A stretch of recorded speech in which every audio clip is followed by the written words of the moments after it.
வணக்கம் நேர்களே, இன்னைக்கு நம்ம எங்க இருக்கோம்னு பாத்தீங்கன்னா நம்ம நாமக்கல் மாவட்டம். நம்ம நாமக்கல் மாவட்டத்துல என்னெல்லாம் ஃபேமஸ்ன்னு பார்த்தோம்னா, ஃபர்ஸ்ட் முட்டை சொல்லலாம். அடுத்து வந்து பாத்தீங்கன்னா லாரி பாடி பில்டர்ஸ் சொல்லலாம். இன்னும் சிறப்பு என்னன்னு பாத்தீங்கன்னா நம்ம கொல்லிமலை சொல்லலாம்.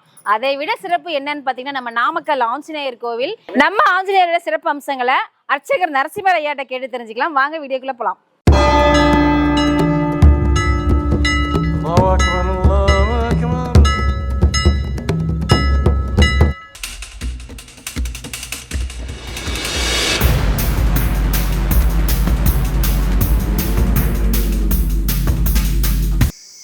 வணக்கம் நேர்களே, இன்னைக்கு நம்ம நாமக்கல் மாவட்டத்தோட சிறப்பு அம்சங்களை பத்தின விஷயங்கள்ல பார்க்க போறோம். அதுல முக்கியமான விஷயம் என்னன்னு பாத்தீங்கன்னா நம்ம நாமக்கல் ஆஞ்சநேயர் ஸ்தல வரலாறு எவ்வாறு உருவாச்சு, எத்தனை வருடங்களுக்கு முன்னாடி உருவாச்சு அப்படிங்கிற விஷயங்கள் எல்லாத்தையும் அங்க பணிபுரியிற அர்ச்சகர் திரு நரசிம்மன் ஐயாட்ட எல்லா தகவல்களையும் கேட்டு தெரிஞ்சுக்கலாம். வணக்கங்க ஐயா. வணக்கம் அம்மா. எப்படி இருக்கீங்க? நான் நல்லா இருக்கேன். நாங்க வந்து யோகம் ஆன்மீகம் யூடியூப் சேனல்ல இருந்து வரோங்க. நம்ம ஆஞ்சநேயர் கோயில்ல பெருமைகள் சிறப்பு அம்சங்கள் எல்லாத்தையும் நீங்க அப்படியே சொன்னீங்கன்னா நம்ம யோகம் வீவர்ஸ் எல்லாம் கேட்டு தெரிஞ்சுக்குவாங்க. வணக்கம். என்னுடைய சிற்றறிவுக்கு தெரிந்தவரை நான் கேள்வி ஞானத்தில் கேட்டது படித்தது இதை வைத்து இந்த நாமக்கல் கோயில் எப்படி உருவானது என்பதை உங்களுக்கு நான் சொல்லுகிறேன். முதலில் புராண வரலாறு ஆரம்பிக்கிறேன்.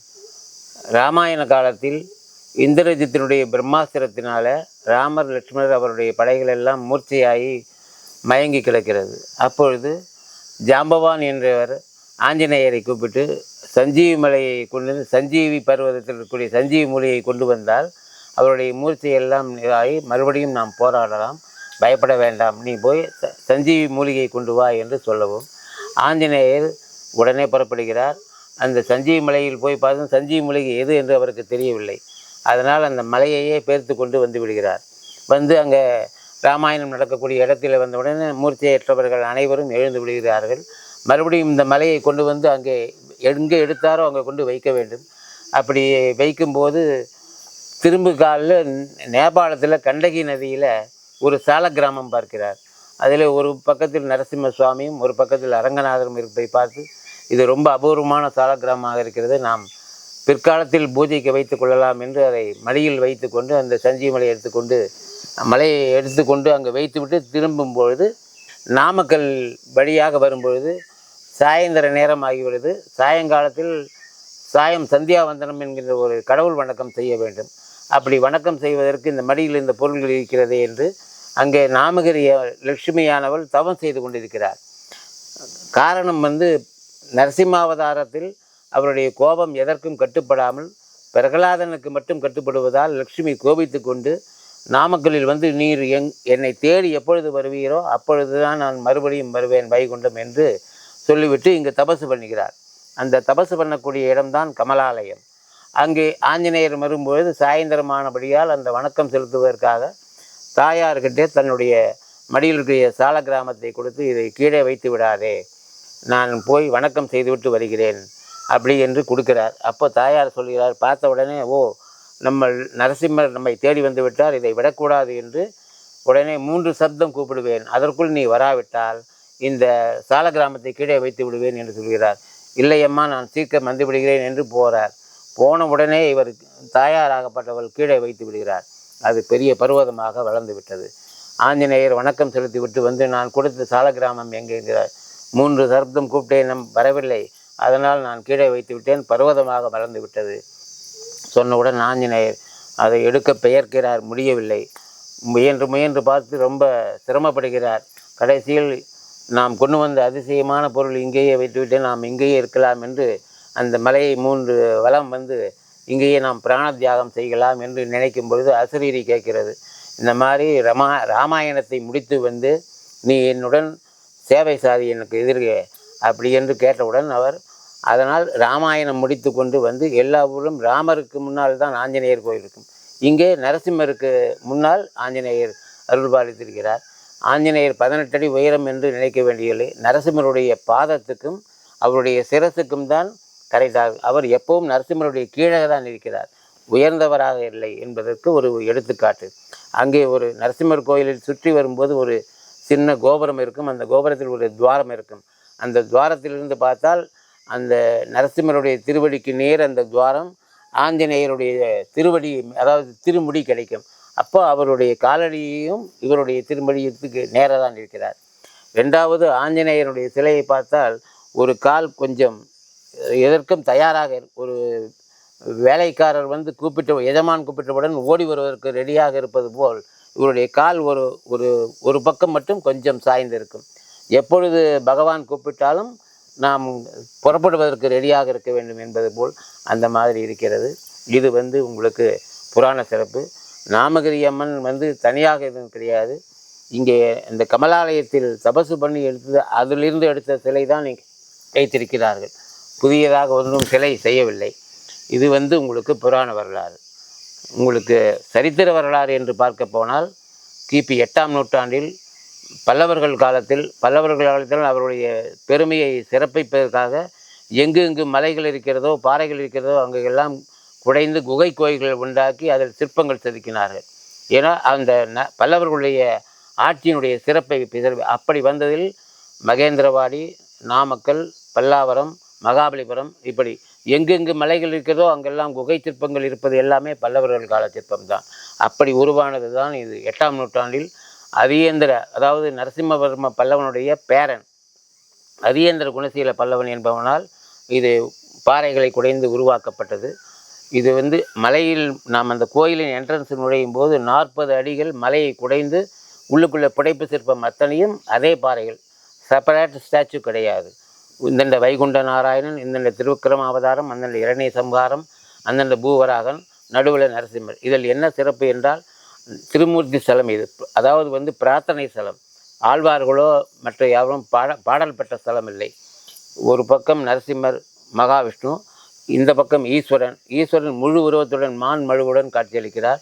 இந்த பக்கம் பிரம்மா விஷ்ணு சிவன் 3 பேரும் ஒரே மேடையில் இருப்பதால் இது திருமூர்த்தி ஸ்தலம் என்று அழைக்கிறார்கள். காது ஓரத்தில் சூரியன் சந்திரன் 2 பேர் இருக்கிறார்கள். அவர்கள் அன்றாடம் அவர்களுக்கு அந்த உலகத்தினுடைய செய்திகளை அவருடைய காதுகளில் சொல்வதாக ஒரு ஐதீகம். அந்த பக்கம் 2 முகம் தெரியும். அது வந்து சனகன் பிரம்மாவனுடைய குமாரர்கள். அவர்களும் உலக செய்திகளை நரசிம்மருக்கு சொல்வதாக ஒரு ஐதீகம். ஆஞ்சநேயர் வந்து உங்களுக்கு அதுவும் அதே மாதிரி செப்பரேட் ஸ்டாச்சு கிடையாது. ஏற்கனவே இருந்த ஒரு மலை குன்று, அந்த குன்றை சிற்பமாக பல்லவர்கள் வடித்திருக்கிறார்கள். சமீபமாக கும்பாபிஷேகம் செய்யும் போது கூட அந்த கும்பாபிஷேகத்திற்கு அந்த கீழே பறிக்கும்போது ஒரு 40 அடிக்கு மேல் பறித்து விட்டார்கள். அதற்கு மேல் போய்கொண்டே இருக்கிறது அந்த மலையினுடைய பாகம். இதற்கு மேல் நாம் பறிக்க வேண்டாம் என்று விட்டுவிட்டார்கள். இன்னும் 2000 வருஷங்களாக தினமும் அபிஷேகம் நடக்கிறது. எண்ணெய், பால், தயிர், சிகக்காய், மஞ்சள். அது மாதிரி உங்களுக்கு வெயிலிலும் மழையிலும் காற்று பனி எல்லாவற்றிலும் 2000 வருஷமாக அந்த பிம்பமாகப்பட்டது எந்தவித ஒரு சேதாரமும் இல்லாமல் மக்களுக்கு அருள் பாலித்து கொண்டிருக்கிறார்கள்.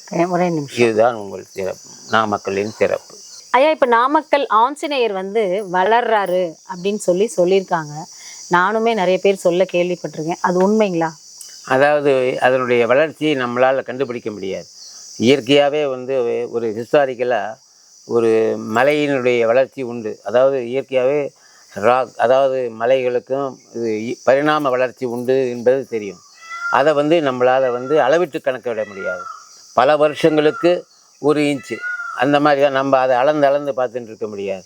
எப்படி வந்து டூத் பேஸ்ட்டில் எப்படி அழுத்தம் கொடுத்தோம்னா எப்படி மேலே அந்த பசை வருதோ அதுபோல் பூமியினுடைய அழுத்தம் காரணமாக அந்த மலையோ அல்லது அந்த மலையினால் செதுக்கப்பட்டது தானே அந்த ஆஞ்சநேயர். அந்த குரோத்திங் உண்டு என்பது நிச்சயம். ஆனால் அதை யாரும் அளந்து பார்த்தது கிடையாது. அதனால் உண்டு. அதே மாதிரி ஆஞ்சநேயருக்கு மேற்கூரை இல்லை என்று நிறைய பேர் கேட்கிறார்கள். அதற்கு காரணம் என்ன என்றால், ஆஞ்சநேயர் வந்து புராண வரலாறுபடி கொண்டு போனால் அந்த மலையை சாலக்கிராம மலையை சுவாமியாக நினச்சிட்டு இருக்கிறதுனால அந்த சுவாமிக்கு நிழல் போட்டால் எனக்கு நிழல் போடுங்க அப்படின்னு அவர் உத்தரவு கொடுத்ததாகவும், அதனால தான் அவருக்கு நிழல் வேண்டாம்னு. இப்போ சமீபமாக கூட கும்பாபிஷேகம் நடக்கும்போது கட்டடமெல்லாம் கட்டும்போது உத்தரவு கேட்கும்போது உனக்கு நிழல் வைத்துக்கொள், எனக்கு வேண்டியதில்லை என்று அந்த உத்தரவு வந்ததுனால தான் இன்றைய வரையிலே இவ்வளவு கட்டணம் கட்டியவங்களுக்கு அவருக்கு கொஞ்சோண்டு கூடாரம் போடுறதுக்கு வசதி இல்லாமல் இல்லை. வசதியெல்லாம் இருக்குது, ஆனால் அவர் வேண்டாங்கிறாரு. அந்த மலையவே சுவாமியாக நினச்சிட்டு இருக்கிறதுனால அவருக்கு நிழல் இல்லை, எனக்கும் நிழல் வேண்டாங்கிறது. இதுதான் இந்த நாமக்கலினுடைய சிறப்பம்சம். இப்போ நாமக்கல் ஆஞ்சநேயர்கிட்ட நம்ம வேண்டுதல் வச்சோம் அப்படின்னா அது நிறைவேறி இருக்கா? அனுமனின் பக்தர்கள் உலகம் முழுவதும் இருந்து பல ஆயிரக்கணக்கில் வந்து அவர்களுடைய வேண்டுதல்களை வைக்கிறார்கள். அவர்கள் வேண்டுதல்கள் நிறைவேறுவதால் குளிர்காலத்தில் வெண்ணைக்காப்பு அலங்காரமும் புஷ்ப அலங்காரமும் தங்க கவச்சமும் தங்கரதம் பாலபிஷேகம் இப்படி தினமும் அவர்களுடைய வேண்டுதல்கள் பூர்த்தியாவதால் தான் அவர்கள் வந்து செய்துவிட்டு போகிறார்கள். உங்களுக்கு every Tamil month first Sunday ஒரு 3000-4000 ஜனங்கள் பல ஊர்களிலிருந்து வந்து பொதுவாக அபிஷேகம் செய்கிறார்கள். அவர்களுக்கு பிரியப்படி பால், தயிர், இளநீர் அவர்களுக்கு என்ன தோன்றுகிறதோ அதையெல்லாம் கொண்டு ஒரு பொது அபிஷேகம் மாதிரி செய்து அவர்கள் மகிழ்ச்சி அடைகிறார்கள். இங்கே நாமக்கல்லில் மற்றொரு சிறப்பு என்னவென்றால், மலையின் பின்புறம் அரங்கநாதர் பள்ளி கொண்டிருக்கிறார். அரங்கநாதர் என்பது மிகவும் ஒரு 25 அடி நீளத்தில் அதே மாதிரி குகை கோயில் சிலையாகத்தான் உருவாக்கப்பட்டது. எல்லா ஊர்களிலும் ஆதிசேஷன் என்கின்ற பாம்பு அவருடைய தலைக்கு மேல் குடைபிடித்து கொண்டிருக்கும் பாம்பு முகமாக தான் இருக்கும். ஆனால் இந்த ஊரில் மட்டும் கார்கோடக சயனம் என்று சிங்க முகமாக இருக்கும். அந்த 7 பாம்பினுடைய தலையும் சிங்க முகத்தில் உருவாக்கப்பட்டிருக்கும். அது தினமும் ஒரு காலத்தில் கார்கோடகன் என்ற பாம்பானது கமலாலய கரையில் இருந்து தினமும் தண்ணீர் எடுத்து கொண்டு போய் அந்த அரங்கனுக்கு அபிஷேகம் செய்துவிட்டு திரும்புவதாக ஒரு ஐதீகம். இன்றும் அந்த பாம்பு ஓடின தரையை, அதாவது அந்த தாரை என்பது கரை, அதாவது கருப்பு கலரில் குளத்திலிருந்து நேராக அந்த கரையாகப்பட்டது அரங்கநாதர் கோயில் வரை உள்ளே செல்வதை இன்றும் நாம் பார்க்கலாம் கண்கூடி. இது ஒரு மிக சிறப்பான அம்சம். இங்கு நாமக்கல் மலை மேல் ஒரு கோட்டை தெரிகிறது. அந்த கோட்டை அதாவது வரலாற்று காலத்தில் திப்பு சுல்தானால் துரத்தப்பட்டு வரும்போது ஆற்காடு நவாபு சுல்தானை துரத்தும் பொழுது அவர் திருச்சி வழியாக நாமக்கல் வந்து நாமக்கல்லில் ஒரு கோட்டை கட்டி அதற்கப்புறம் ஆண்டவே சங்ககிரி இப்படி அவர் போகுமிடமெல்லாம் அவர் தப்பிப்பதற்காக ஒரு கோட்டை கட்டி அவர் அங்கு பதுங்கி கொண்டிருந்தார். இன்றும் நாமக்கல் மலை மேல் உள்ள கோட்டையில் அவர்கள் ராஜாவுக்காக ஒரு அரண்மனை, ராணிக்கு ஒரு அரண்மனை, குதிரை லாயங்கள் இப்படி பலவிதம் இருக்குது. அந்த மலையை சுற்றி பார்த்தாலே உங்களுக்கு தெரியும், கோட்டை மேல் ராஜா இருப்பதற்கு அகழிகள் சுற்றியும் இருக்கின்றன. அதாவது போர் வீரர்கள் எதிர்த்து வருவதற்கு முன்னாக இந்த பக்கம் ஒரு குளம், அந்த பக்கம் ஒரு குளம், 4 பக்கமும் அகழிகள் இருக்கின்றன. மேல் அந்த கோட்டையின் சுவரில் ஒவ்வொரு இடத்திலும் அந்த கோட்டை மதிலில் ஒவ்வொரு ஹோல் இருக்கும், அதாவது துவாரங்கள் இருக்கும். அந்த துவாரங்களில் மேலிருந்து துப்பாக்கி எடுத்தால் நாமக்கல்லில் ஒரு கிட்டத்தட்ட ஒரு 3, 6, 7 கிலோமீட்டர் உள்ள எதிரிகளை சுடலாம். ஆனால் அவர்கள் அங்கிருந்து இவரை சுட முடியாது. அந்த மாதிரி அமைப்பில் அந்த கோட்டை மதில் சுவரில் துவாரங்கள் அமைத்து மலை முழுக்க அந்த கொம்மைகள் இருக்கின்றன. இது ஒரு மிக சிறப்பான. ஐயா, இப்போ இவ்வளோ விஷயம் சொல்கிறீங்களே, இப்போ நீங்கள் எத்தனை வருஷமாக இங்கே அர்ச்சகராக இருக்கீங்க? நான் வந்து என்னுடைய மூதாதையர்கள் கிட்டத்தட்ட எனக்கு விவரம் தெரிஞ்சு 7 தலைமுறைகளாக நாங்கள் ஒரு 12 பேர் இருக்கோம். எங்களுடைய சொந்த பந்தங்கள் அவங்க தான் வழியாக பார்த்துட்ருக்கோம், பரம்பரையாக அர்ச்சகராக பார்த்துட்டு இருக்கோம். இதை தவிர எங்களுக்கு வேறு தொழில் எதுவும் தெரியாது. அதனால் எங்கள் பசங்க எங்கள் 4-5 பசங்க இருந்தால் 2 பசங்க வேலைக்கு போவாங்க. எப்படியும் ஒரு பசங்களை எங்களுக்கு இந்த லைனில் நாங்கள் இழுத்து விட்டு தான், வேறு வழியே கிடையாது. இதை நாங்கள் விடவும் முடியாது. ஏன்னா இது பூர்வீகம்ங்கிறதுனால பகவானுக்கு இது ஒரு தொண்டு செய்கிறது நமக்கு ஒரு கிடைத்திருக்கிற பாக்கியம் என்று அதை செய்து கொண்டிருக்கிறோம். இப்போ இவ்வளோ நேரம் நம்ம ஆஞ்சநேயர் கோயிலுக்கு வந்தோமா, சாமி கும்பிட்டோமான்னு இருப்போம். அதே மாதிரியே கூடவே பார்த்தீங்கன்னா எல்லா சாமியும் கும்பிட்ருந்தாங்க. ஆனால் நம்ம ஆஞ்சநேயருக்கு இவ்வளோ ஸ்தல வரலாறு இருக்குது அப்படிங்கிறது எனக்கு இப்போ தான் தெரியும். நீங்கள் சொல்ல நல்லா இருக்குது. நம்ம நேயர்களும் வந்து இந்த வீடியோ பார்த்துட்ருக்கிற எல்லாருமே வந்துட்டு பார்த்திங்கன்னா இதை தெரிஞ்சுக்குவாங்க. மறக்காமல் நம்ம நாமக்கல் வந்தீங்கன்னா ஆஞ்சநேயரை தரிசித்துட்டு இங்கே இருக்கிற நரசிம்ம பெருமாளையும் தரிசிச்சுட்டு அவசியம் வரணும்னு நான் கேட்டுக்கிறேன். நன்றி. நன்றிம்மா. உங்கள் யோகம் ஆன்மீகம் சேனலுக்கும் நன்றியை சொல்ல கடமைப்பட்டிருக்கிறேன்.